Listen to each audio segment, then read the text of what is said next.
Се наоѓаме на местото на наводниот злостор на поранешниот градоначалник на општина Карпош Стефчо Јакимовски.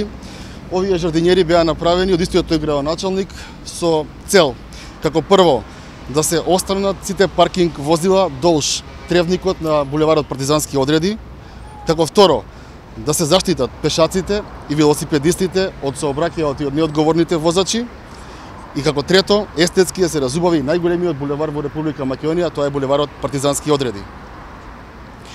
Неците овие жардинјери, градоначалникот Јакимовски ископа и бунари, постави хидрантска мрежа и секоја година беа засадувани разновидни цветни аранжмани. Да подсетам дека до доаѓањето на Стефчо Јакимовски за градоначалник на општина Карпош, на територијата на општината немаше посадено ниту едно цвеќе на јавна површина. Оттаму, не ни е јасно, со изградбата на овие жардинјери и садење на цветни аранжмани, што Стефчо Јакимовски направи, а е спротивно со интересите на граѓаните на општина Карпош.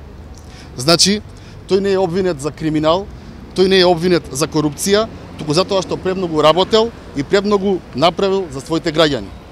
За него вчера беше побаран притвор затоа што булеварот Партизански одреди наводно не бил во надлежност на општина Карпош, туку истиот бил надлежност на град Скопје и затоа што наводно тој сработил нешто што не била негова работа.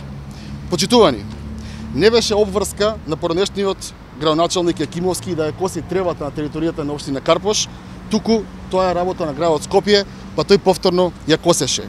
Не беше обврска на поранешниот градоначалник да одржува хигиената во општината, но истиот вработуваше по минимум 100 луѓе кои секој ден работеа во интерес да имаме почист и поубав Карпош. И за ова ли имаат намера да го судат, и за ова ли имаат намера да го притвораат. Затоа, нам од Гром ни е јасно дека нема да им се суди на тие што ништо не работат, туку само на оние кои што многу работеле за своите граѓани. И, конечно, не си виновен затоа што си виновен, туку затоа што треба да бидеш обвинет. А на оваа власт и требаат обвинети, уценети и замолчани политички противници, за да не можат да бидат судени, барем и со јавен збор за нивното неработење.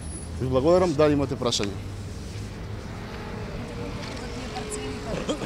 Овака, за тие парцели конкретно на Илинденска, сакам само сега ќе кажам оваа прилика дека на пресконференцијата на Министерството за ватрешни работи имаше кажано многу работи кои што не се точни, многу факти кои што ја даваат целосната слика беа намерно или случајно изоставени, така да ние како политичка партија ќе имаме посебна пресконференција на едниве 2-3 дена на таа локација да ја објасниме на јавноста што на вистина таму се случувало, а она што можам сега да ви го кажам дека тој случај на обвинување на делот на ИМЕС и околниот дел на Илинденска е многу по бизарен неголи овој сега со цвеќињата. Значи таму воопшто нема никаков случај, се е направено согласно закон, луѓето си ги искористиле тогашните позитивни законски прописи, низ годините како се менувале законите, го направиле тоа што го направиле. Ресторан Имес не беше времен објект.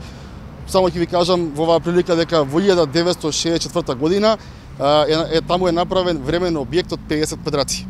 За потоа во 88 па во 90-тите години беше направено преку 2000 квадрати ресторан, тврда градба, легализиран